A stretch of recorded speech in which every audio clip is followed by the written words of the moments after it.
Hi dears, good morning. എല്ലാ കൂട്ടുകാർക്കും നമസ്കാരം. മൗനരാഗം സീരിയലിൻ്റെ ഇന്നത്തെ ആ ഒരു സൂപ്പർ ഹിറ്റ് എപ്പിസോഡിലേക്ക് എല്ലാവർക്കും സ്വാഗതം കേട്ടോ. നമ്മുടെ പ്രകാശൻ്റെ സ്വപ്നങ്ങൾക്കൊക്കെ ആണിക്കല്ലടിക്കുക ഇന്ന് നമ്മുടെ കാർത്തികയും അതുപോലെ ലക്ഷ്മി അമ്മയും ഒക്കെ കൂടി ചേർന്ന്. അങ്ങനെ പ്രകാശനോട് വധുവിനെ 3 തവണ വലത്തിടാൻ പറഞ്ഞതിന് ശേഷം പ്രകാശൻ ആ കാര്യം നല്ല ഭംഗിയായിട്ട് ചെയ്തു. കറക്കമൊക്കെ കഴിഞ്ഞ് പ്രകാശൻ വീണ്ടും ആ ഒരു കതിർമണ്ഡപത്തിൽ കയറി ഇരിക്കാൻ തുടങ്ങി. ആ സമയമാണെങ്കിലോ നമ്മുടെ മൂങ്ങ മുത്തശ്ശി പറഞ്ഞു, അല്ല ഇനിയിപ്പോൾ അധികം വൈകിക്കേണ്ട, മുഹൂർത്തമായി തുടങ്ങിയല്ലോ.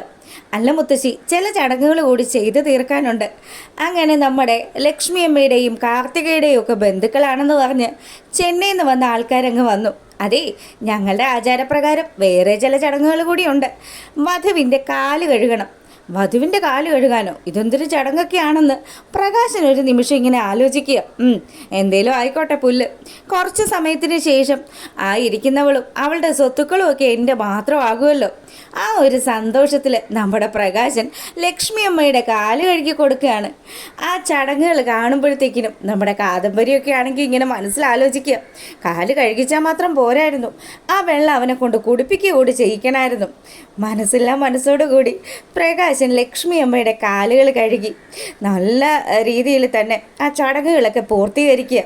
ഈ സമയം നമ്മുടെ മൂങ്ങ മുത്തശ്ശിക്ക് നല്ല ദേഷ്യമൊക്കെ ഉണ്ടെങ്കിലും നല്ലൊരു കാര്യം നടക്കാൻ വേണ്ടിയിട്ടാണല്ലോ ഇത്രയും കഷ്ടപ്പെടുന്നത്. അതുകൊണ്ട് തന്നെ ചടങ്ങുകളൊക്കെ അതിൻ്റെ രീതിക്ക് തന്നെ നടക്കട്ടെ. അങ്ങനെ അവിടെ ആ ഒരു ചടങ്ങുകൾ കംപ്ലീറ്റ് ചെയ്തു. കല്യാണിയും കാർത്തികയും കാദംബരിയും ഒക്കെ ഈ ചടങ്ങുകളൊക്കെ കണ്ട് നല്ലതുപോലെ ആസ്വദിക്കുമ്പോൾ പ്രകാശൻ്റെ മനസ്സിൽ നല്ല നീരസമുണ്ട്. അങ്ങനെ മൂങ്ങ മുത്തശ്ശിയാണെങ്കിലോ, ഇനിയിപ്പോൾ അധികം സമയം വൈകിക്കണ്ട, താലി കെട്ടാൻ സമയമായില്ലേ കാർത്തിക മോളെ? ആയി മുത്തശ്ശി, അച്ഛനോട് താലി എടുത്ത് എൻ്റെ അമ്മയുടെ കഴുത്തിൽ കെട്ടാൻ പറയും. ദേ, അങ്ങനെ കല്യാണം നടക്കുന്നതിന് മുന്നെങ്കിലും മോളുടെ അമ്മയുടെ മുഖം ഒന്ന് കാണിക്കുമെന്ന് ചോദിക്കാം. അതിനെന്താ അമ്മ, ദേ താലി കെട്ടുന്ന സമയത്ത് അമ്മയുടെ മുഖം അച്ഛനെ കാണിച്ചേക്കണം കേട്ടോ. അങ്ങനെ ലക്ഷ്മി അമ്മ എല്ലാത്തിനും തയ്യാറായി നിൽക്കുക. പ്രകാശനാണെങ്കിലോ ആ ഒരു താലി എടുത്ത് ഇങ്ങനെ എല്ലാവരെയും കാണിച്ചിട്ട് ലക്ഷ്മി അമ്മയുടെ കഴുത്തിൽ കെട്ടാൻ തുടങ്ങുന്ന ആ സമയം, ഇനി മുഖം കാണിക്കാം എന്ന് നമ്മുടെ കാർത്തിക ലക്ഷ്മി അമ്മയോട് പറയുക. അപ്പോൾ കിരണും നമ്മുടെ ബൈജും ഒക്കെ കൂടി ചേർന്ന് ഈ വീഡിയോസ് ഫുള്ളും ഇങ്ങനെ എടുക്കുക. പ്രകാശം തോറ്റ് തുന്നമ്പാട് കാണല്ലോ, ഇതൊക്കെ കണ്ട് രസിക്കണമല്ലോ. അങ്ങനെ വീഡിയോസൊക്കെ എടുത്ത് രസിച്ചുകൊണ്ടിരിക്കുക. ഈ സമയമാണെങ്കിൽ നമ്മുടെ കാർത്തിക പറഞ്ഞതനുസരിച്ച് ലക്ഷ്മി അമ്മ മുഖം മൂടിയിരുന്ന ആ ഒരു തുണി എടുത്ത് മാറ്റി. ഈ സമയമാണ് താലിയുമായിട്ട് പ്രകാശൻ ലക്ഷ്മിയമ്മയുടെ കഴുത്തിലേക്ക് അങ്ങ് ചെല്ലുന്നത്. കണ്ടു നമ്മുടെ പ്രകാശൻ ലക്ഷ്മിയമ്മയുടെ മുഖം. അത് കണ്ടതും ശരിക്കും ഷോക്കടിച്ച് ഇങ്ങനെ നിൽക്കുക. എന്തൊക്കെയാണ് ഇവിടെ നടക്കുന്നത്? മൂങ്ങമുത്തശ്ശിയാണെങ്കിലോ, അയ്യോ ഇത് അവളല്ലേ, പെണ്ണ് മാറിപ്പോയി, ഇതെന്തൊക്കെയാണ് ഇവിടെ സംഭവിക്കുന്നതെന്ന് പറഞ്ഞ് ഭയങ്കരമായിട്ട് ഒച്ചപ്പാടും ബഹളമൊക്കെ ഉണ്ടാക്കാൻ തുടങ്ങി. ഈ സമയമാണെങ്കിൽ പെണ്ണൊന്നും മാറിപ്പോയിട്ടില്ല, ഞാൻ തന്നെയാ. നീ എൻ്റെ കഴുത്തിൽ താലി കിട്ടുന്നില്ലേ പ്രകാശ എന്ന് ലക്ഷ്മിയമ്മ ചോദിക്കാൻ തുടങ്ങി. ഈ സമയമാണെങ്കിൽ പ്രകാശൻ മൊത്തം ആ ഇരിക്കുന്ന ആൾക്കാരുടെയൊക്കെ മുന്നിൽ നാണം കെട്ട് നിൽക്കുന്ന അവസ്ഥ. മൂങ്ങമുത്തശ്ശിയാണെങ്കിൽ ഇത് ചതിയാണ്, ഇത് കൊടും ചതിയാണ്, ഇതെങ്ങനെ ഇവളിവിടെ വന്നു, എന്തോ സംഭവിച്ചിട്ടുണ്ട്, ഇവറ്റകളൊക്കെ കൂടി ഇവിടെ വന്ന് എന്തൊക്കെയോ പ്ലാനുകൾ ചെയ്തതാണെന്നൊക്കെ നമ്മുടെ മൂങ്ങ നിന്ന് പ്രസ്താവനകൾ നടത്താൻ തുടങ്ങിയതും വിക്രമാദിത്യൻ ഞെട്ടിത്തരിച്ച് നിൽക്കുകയാണ്. എന്താ ഇവിടെ സംഭവിക്കുന്നത്? അച്ഛനെ വീണ്ടും പൊട്ടനാക്കുകയാണല്ലോ എന്ന് അവനിങ്ങനെ ആലോചിച്ചുകൊണ്ട് നിൽക്കുക. ലക്ഷ്മി അമ്മയാണെങ്കിൽ, കെട്ടുന്നില്ലേ പ്രകാശ, ദേ ഞാനിവിടെ ഒരുങ്ങിയിരിക്കുകയല്ലേ, നീ എൻ്റെ കഴുത്തിൽ താലി കെട്ട്. അപ്പം കാർത്തികയുടെ അടുത്തേക്ക് ലക്ഷ്മി അമ്മ അവിടെ നിന്നും പതുക്കെ എഴുന്നേറ്റ് നടന്നു ചെല്ലുക. അങ്ങനെ കാർത്തികയെ ചേർത്ത് നിർത്തി പിടിച്ചുകൊണ്ട് ലക്ഷ്മി നമ്മുടെ പ്രകാശനെ ഒന്ന് നോക്കി. പ്രകാശനാണെങ്കിൽ ഇവിടെ നടക്കുന്നത് എന്താണെന്നൊന്നും മനസ്സിലാവാനോ പോലുമില്ല. അങ്ങനെ നമ്മുടെ ദീപയാണെങ്കിൽ ദീപയുടെ ഊഴം വന്നു. ദീപ പ്രകാശൻ്റെ അടുത്ത് ചെന്നിട്ട്, ദേ ഞാനാരാന്ന് മനസ്സിലായെന്ന് ചോദിച്ച് അവളുടെ മുഖത്തണിഞ്ഞിരുന്ന ആ ഒരു തട്ടം എടുത്ത് മാറ്റിക്കൊടുക്കുക. ഈ സമയം പ്രകാശൻ വീണ്ടും ഒന്ന് ഷോക്കായി. നിൽക്കുന്നത് ദീപയാണല്ലോ. അപ്പോൾ ദീപയും അതുപോലെ ലക്ഷ്മിയും കാർത്തികയും കല്യാണിയും കാദംബരിയും ഒക്കെ ചേർന്ന് തനിക്ക് തന്ന ഒരു ഗംഭീരമായിട്ടുള്ള പരിപാടിയായിരുന്നു ഇപ്പോൾ നടന്നതെന്ന് പ്രകാശന് മനസ്സിലായി. അങ്ങനെ പ്രകാശൻ എല്ലാവരുടെയും മുന്നിലും വളരെയധികം നാണം കെട്ടി നിൽക്കുന്ന ഒരവസ്ഥ. പ്രകാശനോട് ലക്ഷ്മിയമ്മയും അതുപോലെ ദീപയൊക്കെ ചോദിക്കുന്നുണ്ട്, തനിക്കിപ്പോഴും വിവാഹം കഴിക്കണമെന്നല്ലേ ആഗ്രഹം? താൻ കേട്ടടോ, താൻ കേട്ട്. താനേ കല്യാണം കഴിക്കണം. തന്നെ പോലെയുള്ള ഒരാൾ ഇനിയും ഒരുപാട് അനുഭവിക്കാനുണ്ട്. തൻ്റെ ഹൃദയത്തിന് എന്തൊക്കെയോ പ്രശ്നങ്ങളുണ്ടെന്നൊക്കെ പറയുന്നത് വെറുതെ ആടോ. തന്നെ പോലെയുള്ളൊരു ദുഷ്ടനെ പന പോലെയല്ലേ ഈശ്വരൻ വളർത്തുന്നതെന്നൊക്കെ ദീപ ഇങ്ങനെ പറയുക. ആ സമയം നമ്മുടെ ലക്ഷ്മി അമ്മ കാർത്തികയോട് പറഞ്ഞു, ദേ മോളെ, കണ്ടില്ലേ അവൻ ഇരിക്കുന്നത്? ഈ ഒരു ദിവസത്തിന് വേണ്ടിയിട്ടല്ലേ മോളും ഞാനും ഒക്കെ കാത്തിരുന്നത്. എന്തായാലും മോൾ ആഗ്രഹിച്ചതുപോലെയും അമ്മ ആഗ്രഹിച്ചതുപോലെയും ഒക്കെ നടന്നിരിക്കുക. എടാ പ്രകാശ, ഇങ്ങോട്ടൊന്ന് നോക്കടാ, ഇതാരാന്ന് നിനക്ക് മനസ്സിലായോ? നീയേ ഓടയിൽ തള്ളിയ നിന്റെ മകളാടാന്ന് പറഞ്ഞു. അങ്ങനെ പ്രകാശൻ നമ്മുടെ കാർത്തികയുടെ മുഖത്തേക്ക് നോക്കി. തകർന്നിരിക്കുകയാണ് പ്രകാശൻ. എന്നാലും പ്രകാശൻ്റെ മുഖത്ത് എന്തൊക്കെയോ ചില അസ്വസ്ഥതകൾ ഫീൽ ചെയ്യുന്നു. പ്രകാശനാണെങ്കിൽ നെഞ്ചിന് വേദനയൊക്കെ എടുക്കുന്നത് പോലെ തന്നെ പുള്ളിക്ക് ആ ഒരു ക്ഷീണമൊക്കെ പുള്ളിയുടെ മുഖത്ത് നല്ലതുപോലെ പ്രകടമാണ്. മാനസികമായിട്ട് പ്രകാശൻ തകർന്നിരിക്കുന്നു. ഈ സമയമാണെങ്കിൽ ലക്ഷ്മി അമ്മയും അതുപോലെ നമ്മുടെ കാർത്തികയും കല്യാണിയൊക്കെ ചേർന്ന് പ്രകാശനെ അങ്ങ് വലിച്ചു കീറാൻ തുടങ്ങി. രാജപ്പനാണെങ്കിൽ ഈ കഥകളൊക്കെ കണ്ടിട്ട്, എടാ എന്താണ് ബാല ഇവിടെ സംഭവിക്കുന്നത്?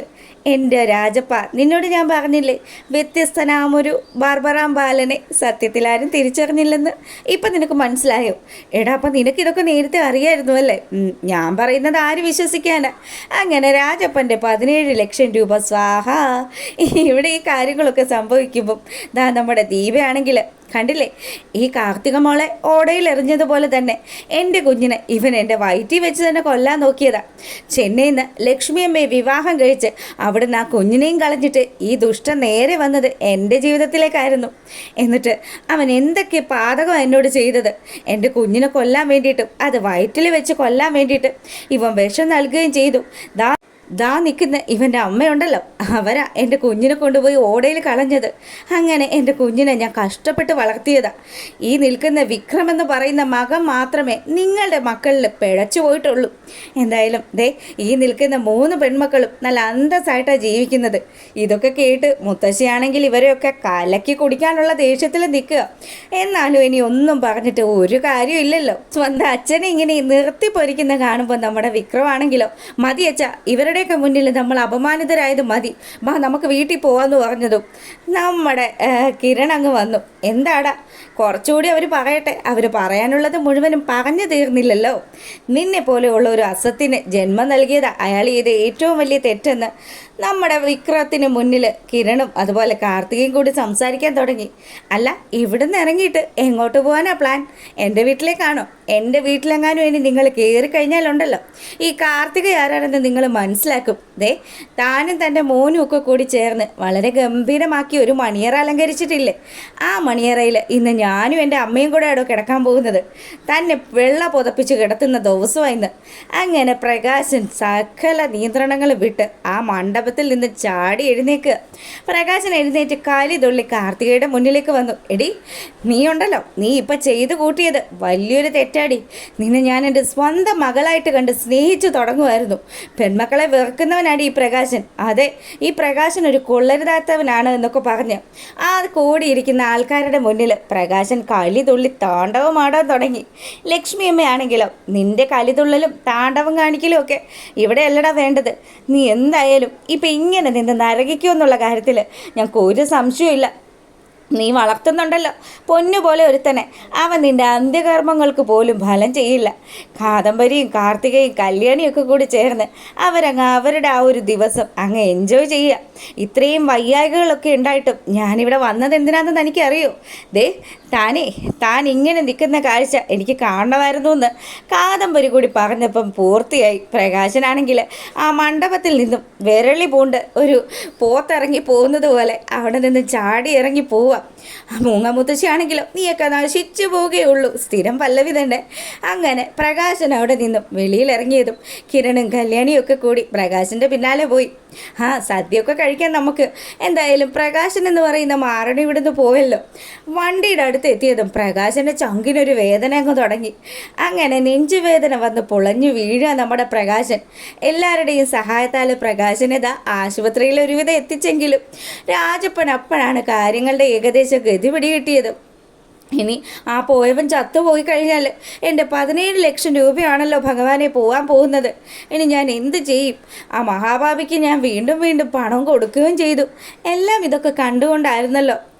ഇനിയിപ്പോൾ എന്തായാലും നിങ്ങൾ കാശ് പോയത് ആലോചിച്ച് വിഷമിക്കേണ്ടെന്ന് പറഞ്ഞ് ബൈജുവും കിരണും ഒക്കെ കൂടി ബാലനെയും അതുപോലെ രാജപ്പനെയും സദ്യ കഴിക്കാൻ വിളിക്കുക. ഇനിയിപ്പം ഞാനും എൻ്റെ അമ്മമാരും ഒക്കെ കൂടി ചേർന്ന് സമാധാനപരമായിട്ട് സദ്യയൊക്കെ കഴിച്ച് പതുക്കെ പിരിയുന്നുള്ളൂ. പ്രകാശൻ മിക്കവാറും ഇന്നത്തെ കൊണ്ട് ക്ലോസ് ആകാനാ സാധ്യതയെന്ന് കാർത്തിക പറയുക. അയാളെപ്പോലെയുള്ള ഒരാൾ എങ്ങനെയെങ്കിലും തീരട്ടെ. നാശം പിടിച്ചത് എന്തായാലും അയാൾക്ക് അയാളുടെ മകൻ ഒരിക്കലും പ്രയോജനപ്പെടില്ല.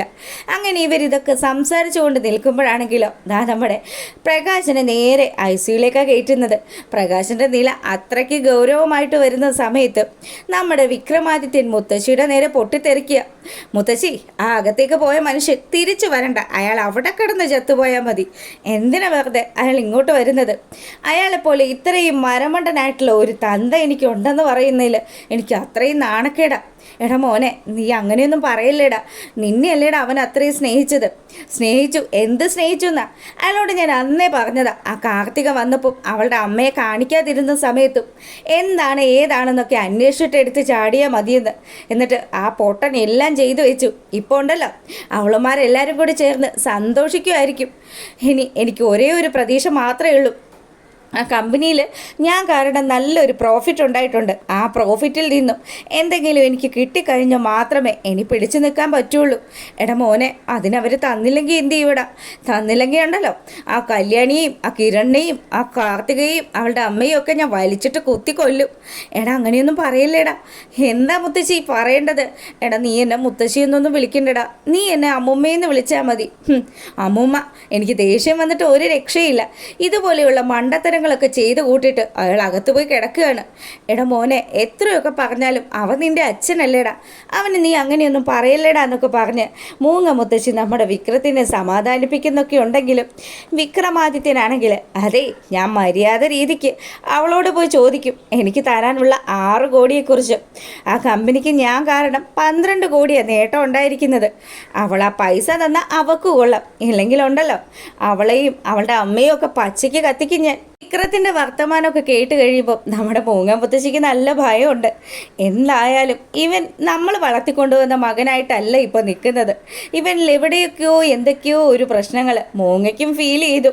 അങ്ങനെ കാർത്തികയും അവളുടെ അമ്മയും ഒക്കെ കൊല്ലുമെന്ന് വെല്ലുവിളിയൊക്കെ നടത്തി നമ്മുടെ വിക്രം അവിടെ അങ്ങനെ നിൽക്കുമ്പം സ്വന്തം മകൻ്റെ ജീവന് വേണ്ടിയിട്ട് പ്രാർത്ഥിക്കുന്ന മൂങ്ങ മുത്തശ്ശിയെ കാണിക്കുക. അപ്പോൾ മൂങ്ങയുടെ മനസ്സിലാണെങ്കിൽ തൻ്റെ മകൻ തിരികെ വരണം എന്ന് തന്നെയാണ്. ഇനിയിപ്പോൾ ഈ ആശുപത്രിയിലെ ബില്ലും കാര്യങ്ങളുമൊക്കെ ആരടയ്ക്കുമെന്നൊക്കെ ആലോചിച്ച് ഒട്ടും ഗത്യന്തരമില്ലാണ്ട് നിൽക്കുന്ന നമ്മുടെ മൂങ്ങയും അതുപോലെ എല്ലാവരെയും നശിപ്പിക്കുമെന്ന് വാശി പിടിച്ച് നിൽക്കുന്ന വിക്രമാദിത്യ മഹാരാജാവിനെയൊക്കെ കാണിച്ചുകൊണ്ടാട്ടോ ഇന്നത്തെ വിശേഷം അവസാനിക്കുന്നത്.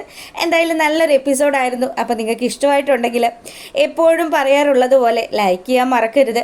എല്ലാവർക്കും നല്ലൊരു ദിവസമൊക്കെ ആശംസിക്കുകയാണ്. അപ്പോൾ താങ്ക്